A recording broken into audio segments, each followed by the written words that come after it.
Hello, everybody. This is Carly Thompson, and I am an Advanced Learner Specialist with the Idaho Virtual Academy.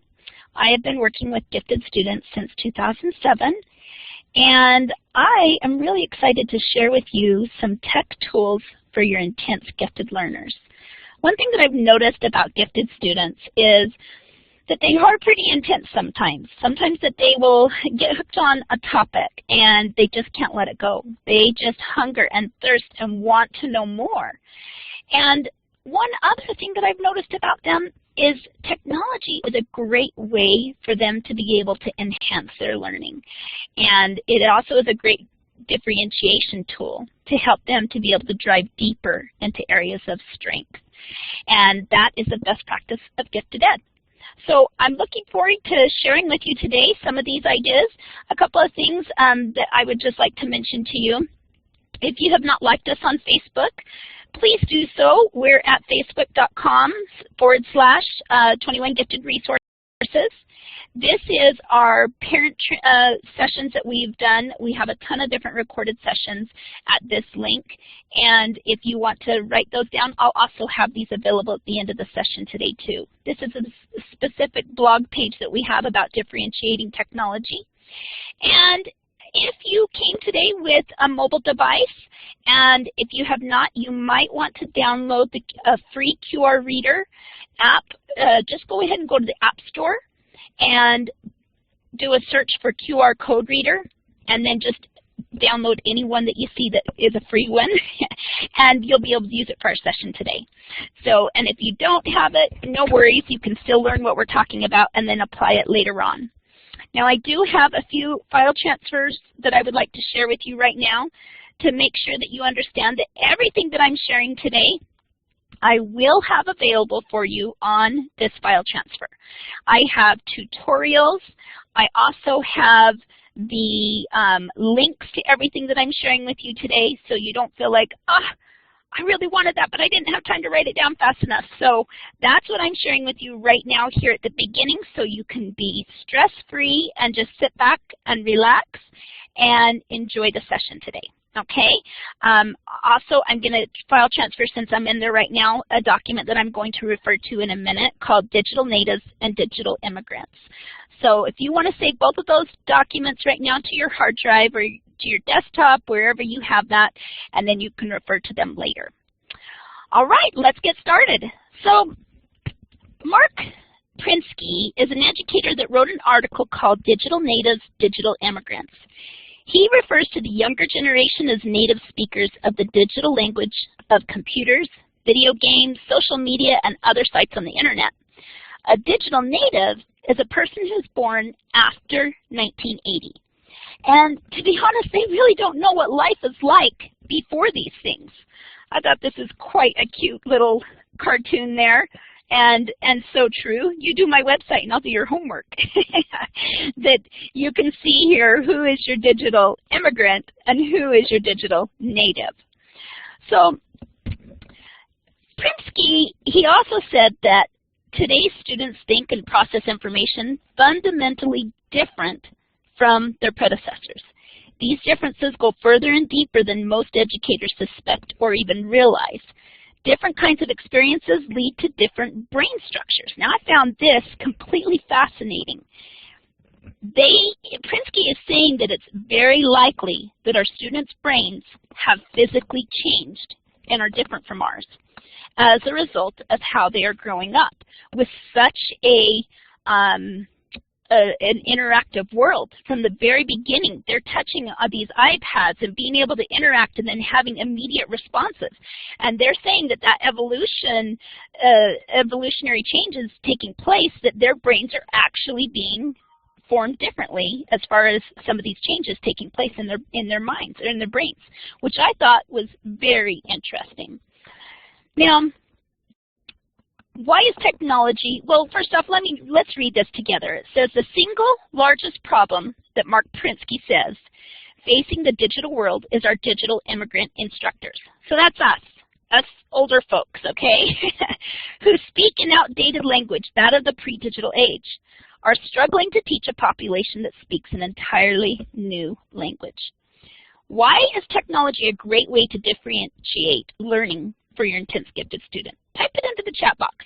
Can you think of some ideas of why it might be good to use technology to differentiate your instruction for your students? Go ahead and take a few minutes and let's type it in and see what you guys are saying. How come you think technology would work well for your students? Quick source of information. Thank you, Terry. Any other ideas out there?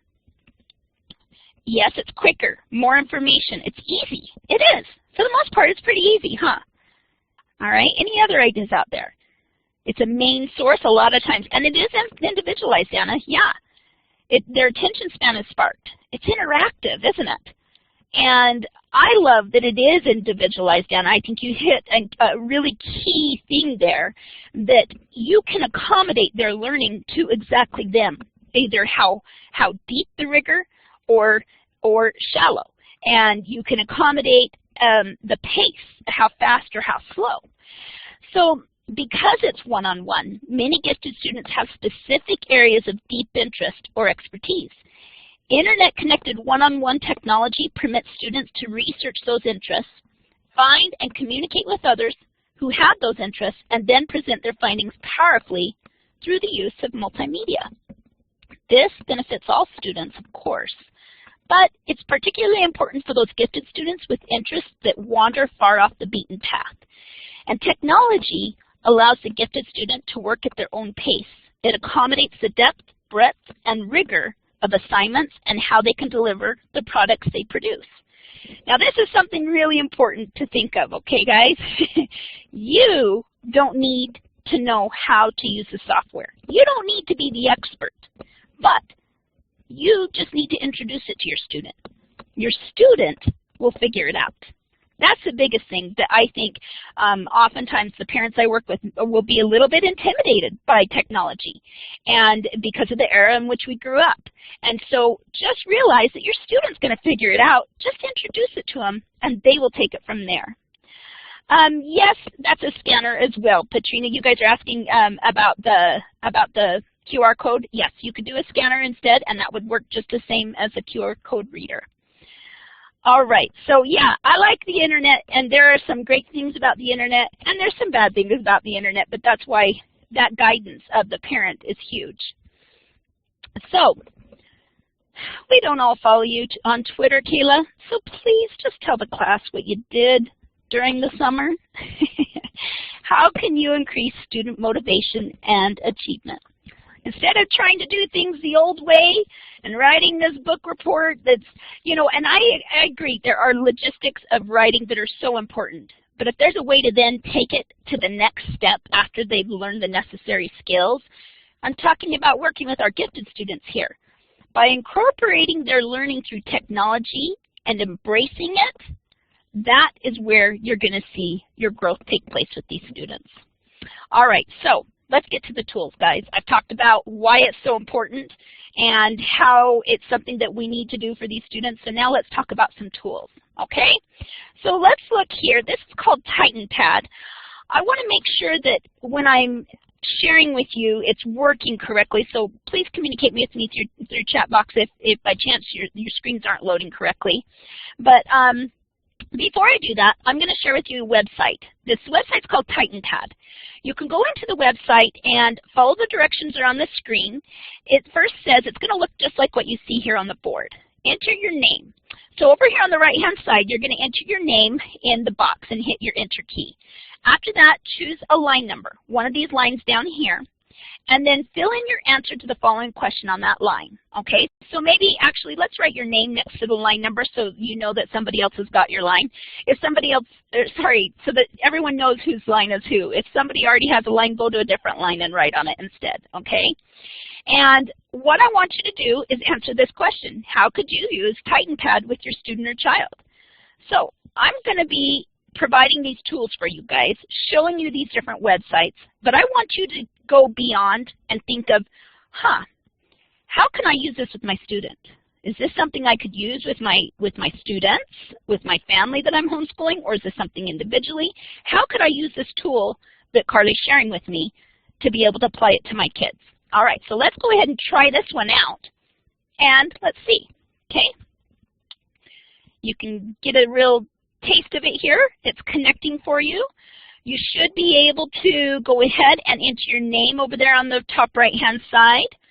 Once you have done this, go ahead and choose a line number, enter your name onto that line number, and I want you to answer that question for me. How do you use technology with your gifted student? And I'll give you a minute to fill that out, to answer that question. How do you use technology with your gifted student? Just the computer only? Do you use iPads? Do you actually allow them ways to present a report to you in a different way? How do you use technology currently?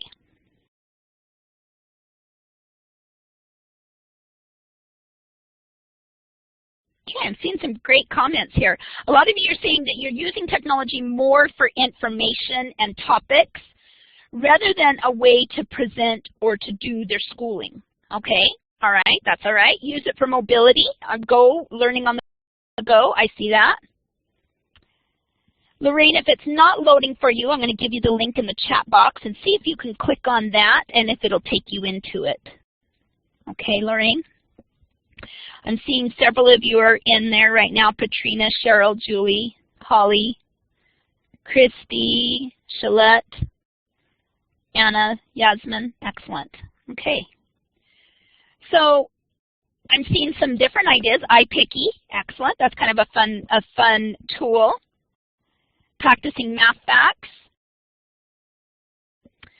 All right, I want you to think now, is there any way you could use this Titan Pad with your students? This is a great collaborative tool. Is there some way you could use this sort of thing where everyone is writing on the board at the same time? This might be something for those gifted coordinators out there. But what about you at home as you're homeschooling your student? Is there something you could do with this?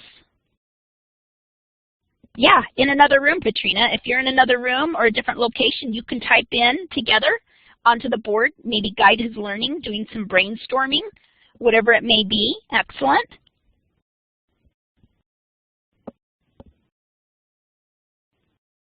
Okay. All right, so I'm going to let you guys continue. You can be thinking about how you could use a Titan Pad with your students, and if this is something that possibly would be a tool you could use.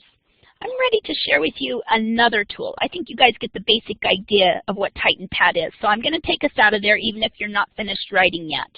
And I'm going to share with you now another tool called History Timeline. Now the History Timeline, really, you could do it with any subject. The whole point behind the website is that it has to do with history, but the History Timeline, this website allows you to create interactive timelines. It's free, and you can add images to the timelines. You can add videos, voice links to any timeline you want to create. You could use it with any subject you want to create besides history as well. So what I want to share with you right now is a little, I'm going to take you to the website, and actually, let me take you in here on the web tour, and then I'll also type it into the chat box for you guys. And this is the website. So, on this website, if I were to go to timelines, I have a tutorial on how to use this as well, but I'm going to share with you timelines, and let's go to Solutions of the World War II. Let's click on this timeline so you can get an idea of what the timeline actually looks like and what it does. If it's loading too slowly for you on the whiteboard, you may end up wanting to just click on it through the chat box and then keeping my browser open so you don't lose me in the class. But what you see here at the top is this is an example of a timeline somebody has created. It talks about Solutions of World War II. If you continue to go down, it shares with you, how do I hide? Let me see, I want to hide the timeline home features blog. I want to hide that on the left-hand side, and you can see that better, I think, when you're in another view. Let me do a desktop share instead. Maybe that will be a better view of this. Okay, let me get into my desktop share.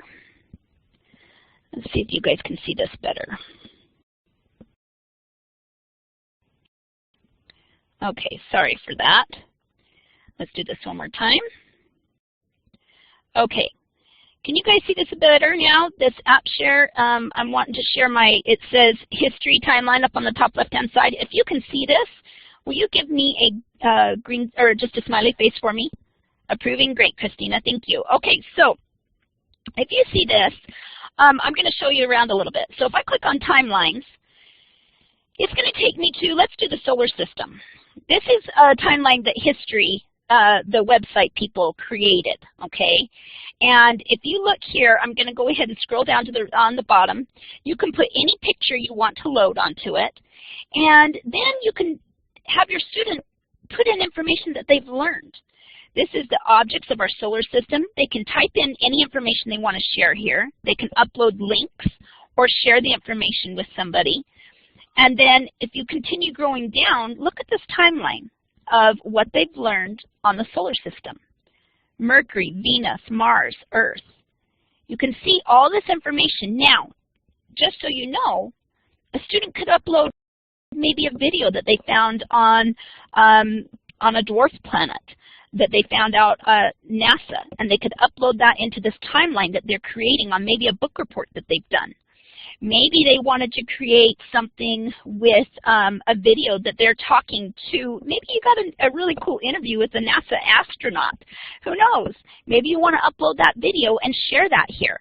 And you can keep this collection of all this different data into this timeline website that your students can access and that you could turn into your teacher. And the way you do that is you create your own timeline here.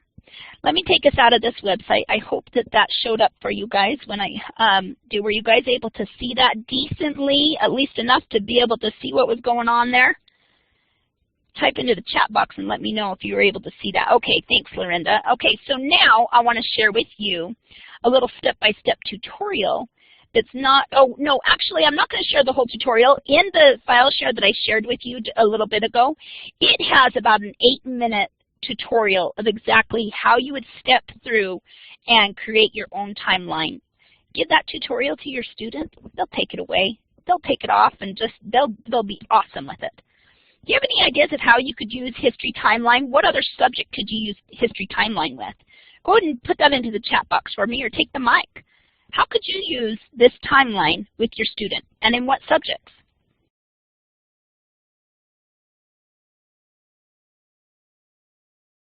A research paper. Anna said, who monitors the content? That's where you, as a parent, you would definitely have to monitor what your kids are uploading. But if you have access to it, I think it would be particularly safe. What other things could you use it for besides literature? Have you thought about maybe a how-to tutorial on how to solve for fractions? How to be able to, I don't know, understand fractions? You could write a story, a step-line tutorial or a timeline of a story. Good, Terry. Maybe it's the life cycle of plants. Excellent. Science, Linda. There was one that they had on that timeline of math, showing the actual steps for something that maybe the student had trouble doing. Do you think if your student has a hard time being able to solve for equivalent fractions, that if they were to write that timeline and have the steps, that they would probably have mastered it after that? All subjects, problems and solutions. Excellent, yes. Timeline could be for research, breakdown of a paper, refer back to information for new paper in the future. Yes. An invention assignment. Yeah, Julie. My class is working on inventions right now, and I told the parents, you might want to come to this class. You might find some things that you could use for their symposium. Okay, so yeah, practice setting for a test. That'd be a great way they're actually putting this information in. You could include music, Anna. Yeah. All right. Be thinking outside the box of all the different possibilities. Let me share with you another great tool. This is called Poplet. So let me get this link and let me go back and take you to Poplet. What Poplet is more or less like a spider graph. You can use Poplet for a lot of different things, but let me share with you their website.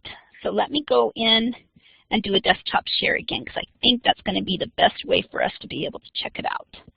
And I think that the demo that I'm going to share with you, all right, let me come back into the web page.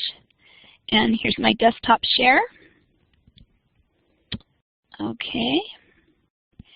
If you can see my Poplet, please give me a smiley face. If you can see that board.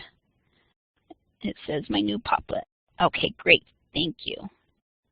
If it's not quite loaded yet, let's give it a second. If everyone else is being able to see it, I would imagine it's starting to load.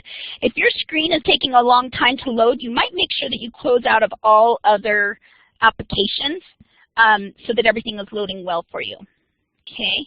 All right, so you guys can see my screen now. You're okay with that? One more smiley face. Okay, thank you. All right, so now on this Poplet, what you can do is you can double click and create a Poplet. So let's say I wanted to do a book review with my students, or maybe your student read a book and they want to share a book talk with somebody else and share what the book was about to get them to want to read it. Let's say if I were to create my own Poplet, this is a little tutorial that kind of tells you how to do it here. But if I wanted to create my own, I would go ahead and I would go back to the main screen and start my own and create my own Poplet with it. But what I'm wanting you to be able to see is an idea of what they look like. So you can see how you could do maybe a story of Bud Not Buddy, and you talk about as one of your branches off the Great Depression, and then you share information about the Great Depression. Maybe you want to talk about setting, character, plot, conflict, and resolution by using your Poplet. Let me go back. This one's kind of a detailed one. I kind of like this one best. I think it's a pretty good example of seeing what it is. What you would do is you double click, and then you can insert a picture of maybe even the book, Bud Not Buddy, and then you could go ahead and click on to whatever it is you wanted to be able to add to your spider graph. It's a great visual tool to help your kids to be able to organize information, especially if you have a student that is a visual learner. This is a great way for them to maybe study for a test. Any ideas of how you could use this tool with your student? Go ahead and type that into the chat box, please. How could you use Poplet with your student? Note-taking, Terry. Great. Note-taking is a way you could do. What else could you do with it? Any other ideas? Spanish. Oh, learning a language. I like it. Essay, book reports, research paper, planning a composition, a chore chart. I love the way you're thinking there on that one, Lorinda. Writing assignments, main ideas, paragraphs, conclusion, learning to take notes. Excellent. These are skills that you're incorporating technology, and I guarantee your student will take off with it. All you got to do is take them to the website. I've got the tutorial of how to do it already listed in the file share. Give that to your student. They'll learn it, and they'll become masters at it. Okay, let's go to the next tool. This tool is called Live Binders. I think this is a really neat tool because more or less it replaces your 3-ring binder. You know how you usually have that 3-ring binder like over here, and when you kept all your stuff from a class that you've been studying? This is the easiest way to organize all your educational resources. But now, so much of what you want to organize is online. So Live Binders not only replaces the old 3-ring binder, but it also opens up new opportunities for collaborating, for organizing, and sharing that were never possible before. So let me share with you the Live Binder website, and tell me what you think of this, how you could use this with your students. There are a lot of different ideas that you could do with this one. One that I really liked was, what if you created their own educational portfolio that you turned in when they were applying to college or going to their next teacher to let them know a little bit of what your student is like, their likes, their interests. Maybe it's an inventory, a student inventory for educators out there to be able to find out more about their students. Now this is the Live Binders website, and I'm going to scroll down here, and this is an e-portfolio and a Tech Tools portfolio that I thought would be kind of fun to check out.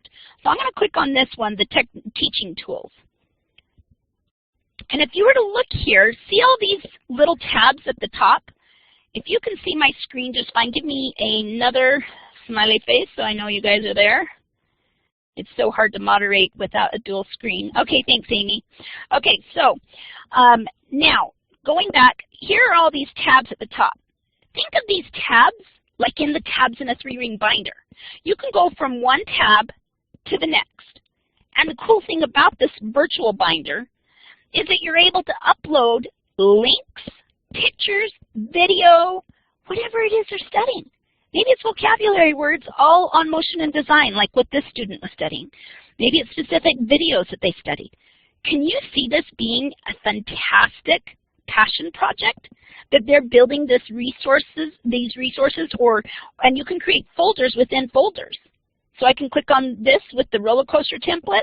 All these different, these are all links to different areas or resources that the student found that would be useful to them. Now look it up here. Let me scroll down and you can see kind of what, this is actually a unit from a teacher's unit of what they created and showing the standards that they are covering there as they're teaching this unit. But I think it's a pretty cool idea, and there's a lot of possibilities out there for being able to use live binders with your students. Go ahead and take a minute and type that into the chat box. How could you use this? How could you use live binders? Some of the things I thought of is online mathematic exercises. Maybe you wanted to, like we talked about before, is being able to share different exercises that they were completing in math. And they can click on each tab. This is fractions, this is division, this is multiplication. And they were able to go to it as a reference. What about a review video on social studies and science material? They can organize that material there for review. Collect PowerPoint presentations your students have completed. What about an e-portfolio who helps students showcase their work while sharing it with teachers or potential schools? Give them the opportunity to reflect on everything they have learned and how they have grown from kindergarten to 5th grade or whatever it may be. All right, so let me see, what are your ideas out there? How could you use this? Store the long links to websites, yes, and you're able to just click on them one to the next. Wonderful for reviewing before and after, or before a test, yeah. And it could be fun, yes, yes. I think that this is a great way to incorporate into their learning a place that you're able to showcase their information. What if your student wanted to do a study project or a passion project? Gifted kids need the opportunity to drive it deeper into areas of strength. So what if they wanted to be able to do a passion project on, let's say, marine biology, all right? Well, being able to store all that content in this awesome digital folder, maybe videos they found, PowerPoints they found, data they found, maybe an information on SeaWorld that they found, all of that could be stored in this place that they can share then with other people. Yes, this is, I believe, Terry, stored within an iCloud, I believe. And so you might want to check on that for sure, because I did not research it enough to know that for sure, Terry. So anyway, kind of a fun little thing there that I thought would add a little bit of spice to your student's life.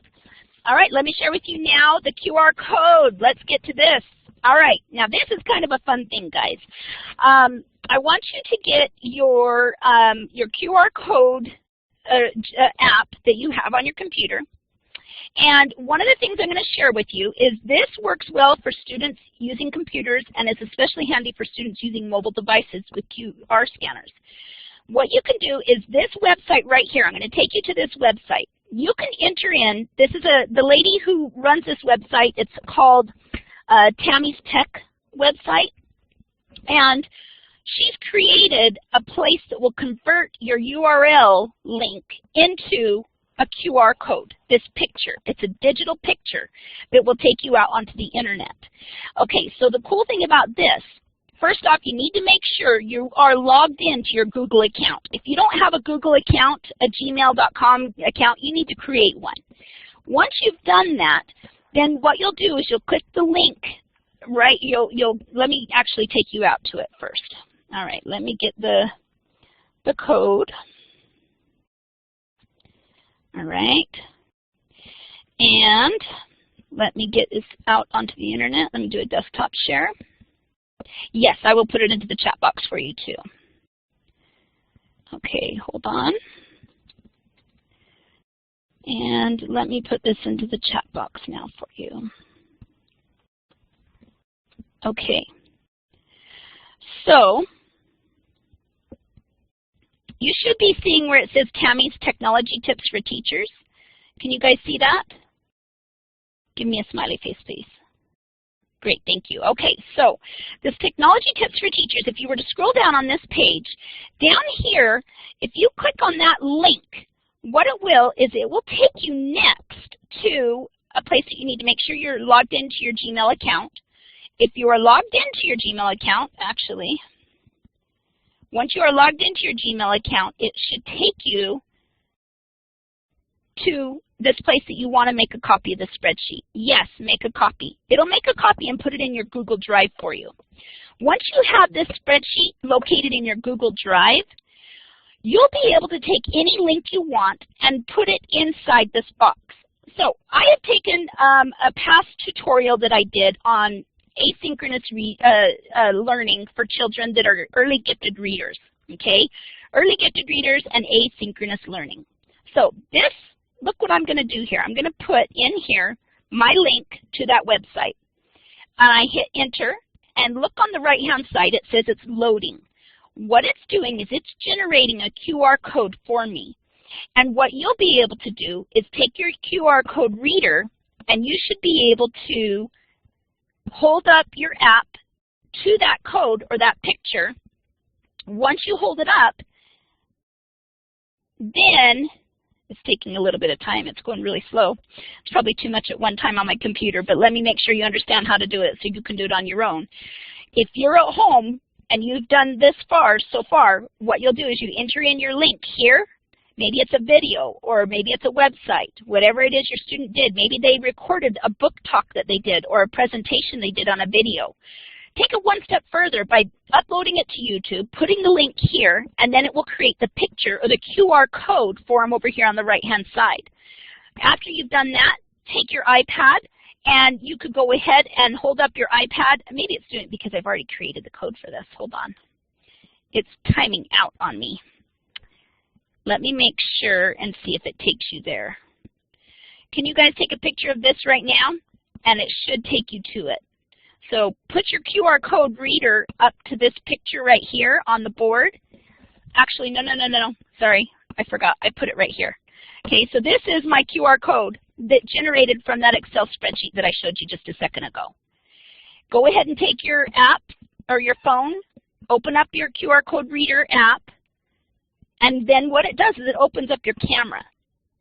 Once you've opened up your camera, hold it up to your screen on the computer, and it will take a picture of this QR code, and it will automatically should take you out to my training, the video YouTube training I did on early gifted readers. Yay, Nico said it works. Yep, on early gifted readers. Great, Lorinda said it worked. Excellent. Kind of fun, huh, guys? How could you use this with your gifted students? You know, one of the things I thought about with this, that I could imagine a science fair. And what if all the kids uploaded their projects? And as the parents are going around to the science fair, going from one project to the next, they could take a picture of the QR code and watch the student present their science fair project and then go on to the next one.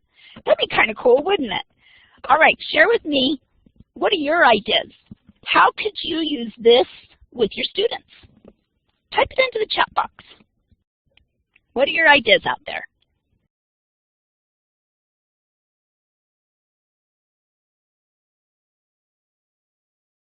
I think many of you are still in the process of it, digesting it. Oh, awesome, Nico. You're going to use this for your intro on Monday's class. Awesome. Sounds great. What other things can you do if you're working one-on-one with your student at home? I really like the idea of doing a book talk or a video of it. My daughter just did a presentation yesterday that I took a video of. This would make it easy to share. Yes, Lorraine, you totally could. Create the QR code for it. Send the QR code to whoever it is you want, her teacher or classmates. Upload it to Facebook, whatever, and boom. a musical card, Anna. Awesome, awesome. Maybe you're going to record them doing another website that I could share with you really quick that would be also useful is called Vocaroo. I wasn't planning on sending that one to you guys, but let me see here. Let me make sure it's the correct place. And it's a place that you can record voice or sound. And Vocaroo, there it is. Let me give you the website really quick. I'm not going to share this one with you guys all the way, but you can write this down, and what it will do is it will turn whatever recording you've done into a URL. So you can then upload it to your page, and it would work for your QR code creator. So here you go. This website right there is kind of a cool website. It will record, like I said, music, whatever it is, your voice, and then you could upload that to your QR code because it'll turn it into a URL. So, okay, fun, fun. All right. Let me go ahead, and we are almost out of time, so I got to get going here.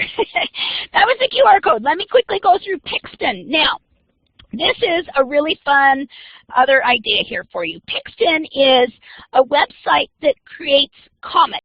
Students can create a comic strip for any subject area they're learning about.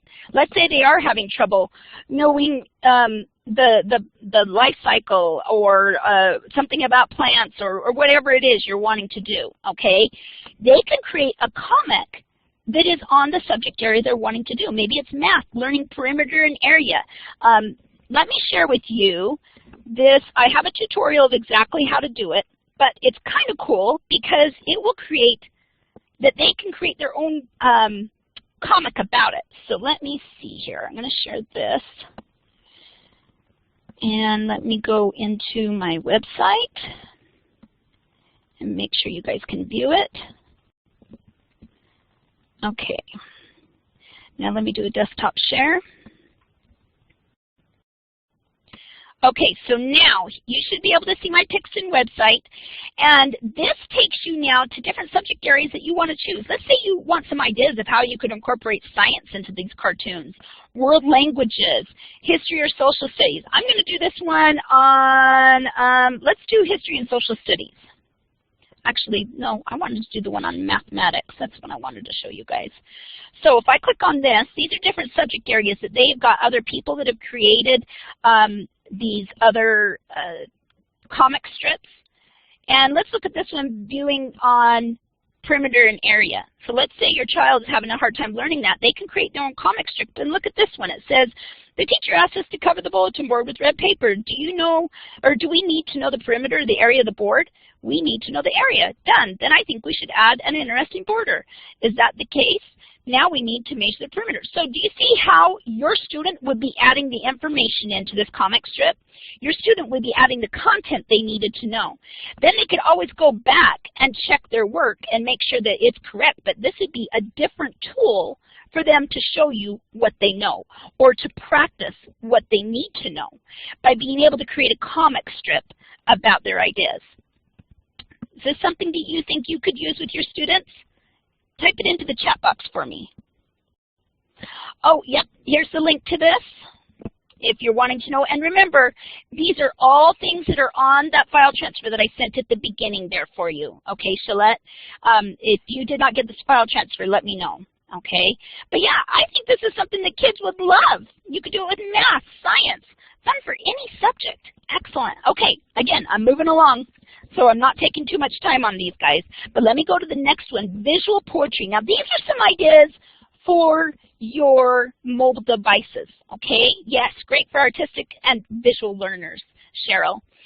Okay, if you have a mobile device like an iPad, iPod, whatever that you have that is a mobile device, you can go to your app store and download what's called visual poetry. This is what the app looks like right here. And I put that in the file transfer so you could see and make sure that it's incorrect.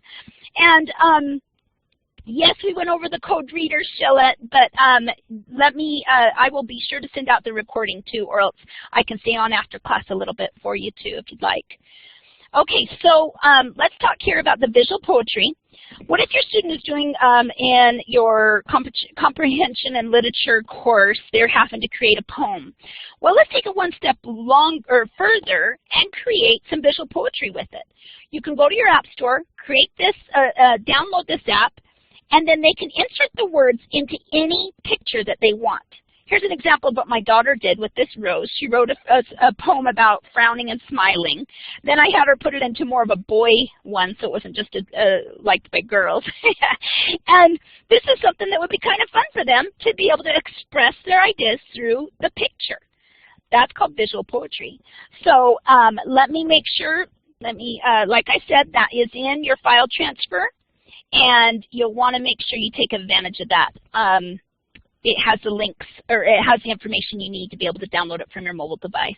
Let me share with you another one called Shake a Phrase. This would be a great idea for being able to have a story starter.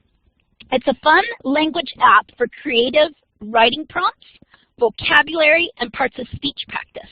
And the way that the kids work it is you download the app, and then you can create your information you want to be in there to start maybe a story like this. What would happen if a troubled crocodile recognized, and that's the beginning of the story, and let your kid go ahead and start taking it off and go from there. Then to get another story starter, they shake their iPad and it comes up with another phrase for another idea. Also, you could, like I said, incorporate and your vocabulary words. You can input what it is you want them to study within this Shake a Phrase. Do you think that this may be something you could use with your student? Share that with me, how you think you could do this. And the thing is here, this is what it looks like when you go to your app store to download it. All right, I'm running out of time. I've got one more for you guys that I want to share. Now this one, I think, is my culmination of like awesomeness. I love this app. It's called Color Mix, and this is what the app looks like. This is the coolest app in the entire world, especially if you have an artist. Let me share with you this demo of how it works really quickly so you can get an idea of what I'm talking about. And then you can download this app. Your students, more or less, what they do is they draw whatever it is they want to draw. You take a picture of this app, and it will turn your picture into a 3D picture that your students will see from what they actually drew themselves. Okay, so let me share this with you. Here is the URL link. I'm going to also put it into the chat box. You might have to push play on your end. Here you go.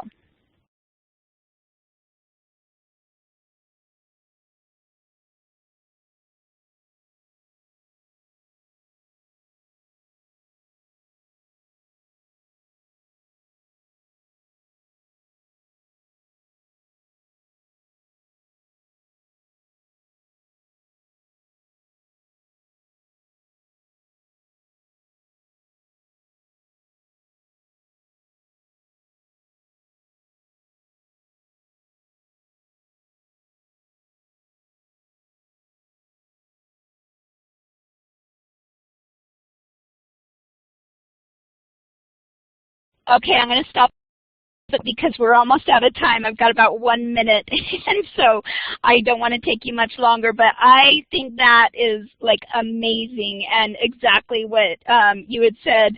Wow, this is mind-blowing, and yeah, it's kind of fun, huh? One of the things that I want to share with you is if you were to use this with your older students, maybe your middle or high school student, you would then take them out to TED Talks. TED Talks are an awesome way to incorporate learning into whatever subject you're learning about. Go to tedtalks.com and TED Talks, that's what I'm talking about, and they have a really great TED Talk on augmented reality. And that's exactly what this app is augmented reality. And so wouldn't that be fun to differentiate it and drive it deeper into that area to make it even more of a strength and harder, you know, make more rigor to what you're teaching. This, again, that TED Talks, that link that I was talking about with augmented reality, I put that in your file transfer for you, okay? And there's no web app. It's in your file transfer. It shows you this color mix, and you just have to type in this word in your app store, and this is the picture that you're looking for to be able to download that to your mobile device, okay? So I will do the file transfer one more time, and I'm just going to share with you some things that I would appreciate you guys to check out. This is the recorded ALP parent trainings that we've done in the past for all of our parents nationwide. I put it into the chat box, so you should be able to copy and paste those. You can just highlight them and go Control-C for copy, and then when you go into like a Word document or something, and then hit Control-V as in Victor to paste it. But our recorded trainings, like for instance we've done a ton of different recordings on stuff with ALP, students that are gifted and talented, and how to help them learn, and with their different things that they may have that are sometimes different tics or different hypersensitivity issues. We talk about Dabrowski. We talk about ways to learn math, lots of different things, testing anxiety. So check out this, because there's a lot of wonderful parent trainings that we've done in the past that you may find interesting. And that's where I will also upload today's recording. If you missed the beginning of the session, you can go here and I will post that. It usually takes me about a day or two to get that uploaded to the website. Then differentiating with technology. This is a great, one of my co-workers that she's moved on with K-12 now. She wrote a blog about technology and differentiating with it. Some great information there with additional tools that you may find really useful that I didn't go into on our session today. This is our Facebook page. I try to update to it as often as I can. I try to do at least one update every day. I'd encourage you guys to like us. And then this is myself and Heather McKenna. She's the other teacher that works with me and does the parent trainings that we do for the ALP sessions. And so if you want to reach out to us, if there's something you need specifically, please don't hesitate to let us know. That is everything for today. I'm happy to stay on for a few more minutes to answer any questions that you may have. Otherwise, let me send you this file transfer right now. Some of you may have accidentally not saved what came across, so I'm going to resend this right now so that if you need them, you can. Otherwise, that is the end of my presentation, and I hope you guys have a lot of fun. Remember, you don't have to be the expert at it. If you are, fantastic, but if not, let your students take it from here. And this will be truly a way to help them drive deeper and to differentiate, to make their learning that much better. Take care, everyone. Have a great day. Bye-bye.